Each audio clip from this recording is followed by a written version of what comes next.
They are the Demigods. And they're here, and they're all in their matching t-shirts. Give it up for Team Demigods. Okay, and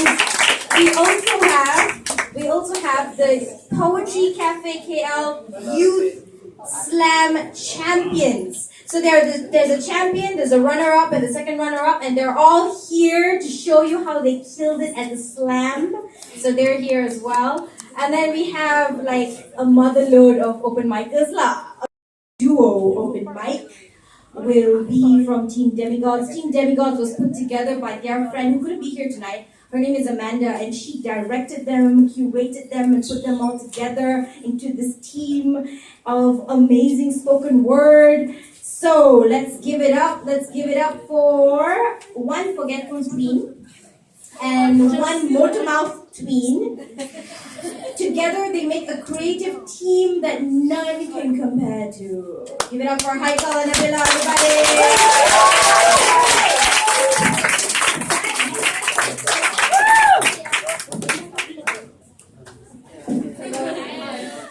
Shall we forklift him?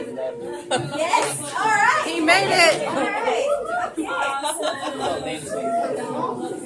So cute! Before you start, just tell them how old are you? I'm 12. Yeah. I'm 14.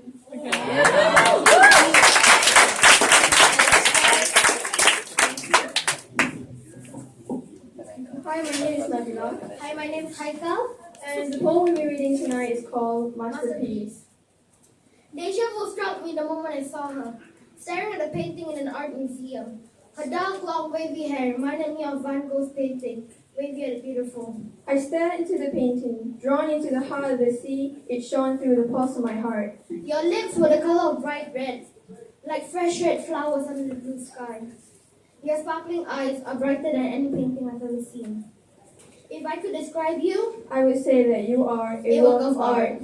His soul declines his imperfections, while I examined every flaw that was in him. I caught sight of his blue eyes in my reflection, filled with joy no sadness could replace him. You splattered emotion on the canvas of life. It looked like a forest, and you were the end of a flower petal trail in the meadow beyond. He blended well with the roses. I picked up the trails of the petals. Without any doubts or hesitation, he bloomed straight like the sun flaring bright at dusk. She was like a beautiful sunset rising behind the dark forest. And when she spoke, it reminded me of songs of birds returning to safety of the trees. I sensed freedom in him too, like running through the trails of a forest, and the water flows into the fall. He flew around with wings spread out. If I could describe you in one word, I would say that you are a masterpiece. Thank you.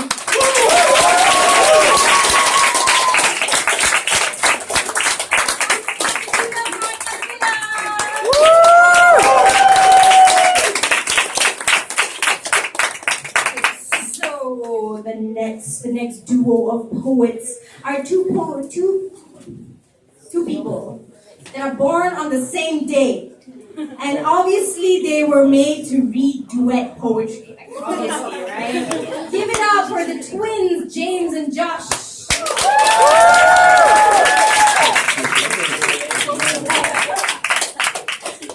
My name is James. My name is Desiree. Adjust the mic, guys. Adjust the mic, guys. Don't whack the mic. My name is James. And my name is Joshua. Today we'll be reading a poem called I Remember. I remember my first day at school, surrounded by short kids and tall kids all wearing the same stupid uniform. And I swear, every time I looked in the mirror while wearing that uniform, I was sure I looked like a tool. He did. I remember when I was 3 in England, seeing snow for the first time. I was eager to spend the coolness, even if I was wrapped up in 4 layers of fur. I still think about the snowball fights and the snowman, and I wonder when I can do it again. I remember we tested twin telepathy. But now that I think about it, two twins think of the same thing at the same time. Nah, don't think that's possible. I also remember my grandparents' 50th anniversary in England. Everyone was there. My aunts and uncles, my grandparents, my parents, my cousin Lily, the two of us, of course. Oh, and my brother Kieran. Everybody say hi to Kieran. The last 4 people was John, Susie, Alex, and Monica. Anyway, Joshua Deere. I remember being in a cave in Sarawak, coming out of a dark part, guided by only iPhone flashlights, seeing the wonders of everything around me. The screeching of the bats, the jagged rock formations, and the overall size of the place made me remember that, even today. I remember our first lesson together, all of us probably thinking at first, I have nothing in common with these people. I remember the 21st of April 2005, shuffling through the clean white halls of the hospital, on the way with my grandparents and James, on the way to see my brother, who had been born only a single night ago. The excitement took over me, and all I could think of was that I had another brother. I remember our first poetry reading right here at Gaslight. All of us were nervous and my brother was overcome with stage fright. But we're all here tonight, so everybody give yourselves a round of applause. What we both remember, and we hope you all remember, is that we've had a great night tonight, and we hope you have too. Thank you.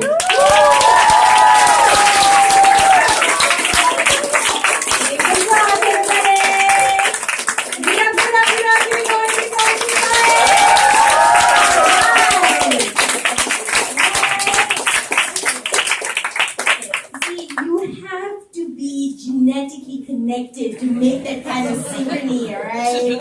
Okay, you can't practice that. That thing is natural, okay? So,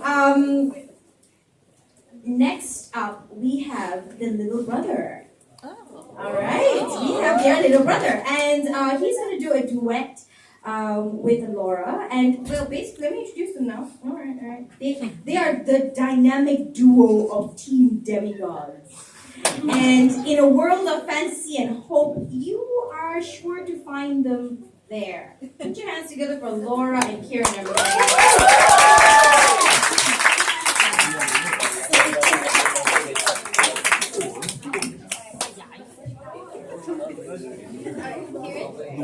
Hello. Hi.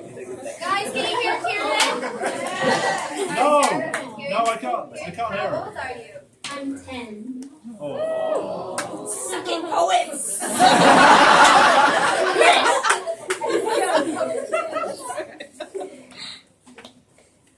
Hi, my name is Laura, Hi, my name's Kieran. and today we'll be reading a poem called Dragons and Heroes.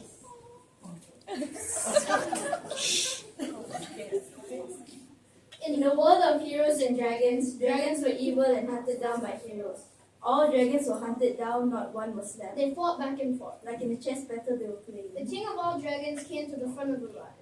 He had a crown of bones upon his head. He had majestic wings like the night sky in space. He had eyes that shined so dark you could see the emptiness. He had teeth so sharp. The talons in his claws. He had scales that felt so hard and they were blue.